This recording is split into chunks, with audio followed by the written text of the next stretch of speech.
guys, this is Katie with my weekly response video to POS 110. So the question that I'll be answering this week concerns whether or not the Constitution is a living document. The authors outline a lot of different approaches that you can use to answer this question, but I think in order to answer it, you also have to understand the justifications behind why the Constitution was written and ratified. So according to the authors Gittleson, Dudley, and Dubnik, the colonial times were a lot different than the times that we know in modern society today. Each royal colony had its own charter, so there was no uniform government that people fell under. All the men who framed the Constitution were white, so there was no women or minority representation. They mostly had a legal background, and they also served in Continental Congress.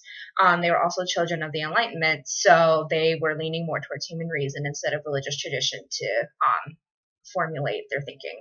So the Constitution was created because the Articles of Confederation were fundamentally flawed, which caused everybody to convene in Philadelphia for the convention, which I think leads me to believe why the Constitution does constitute as a living document. I don't think the framers would have included provisions to amend it had they not thought that it would evolve with society and with time.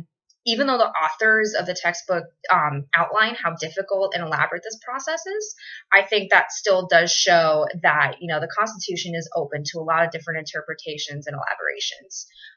If it fell under the originalist perspective of it just being interpreted how the founders meant for it to be, then I don't think it would be considered a living document, because then it wouldn't uphold with modern societies today. That being said, I think it also begs the question of not so much if the Constitution is a living document, but how well it's adapted.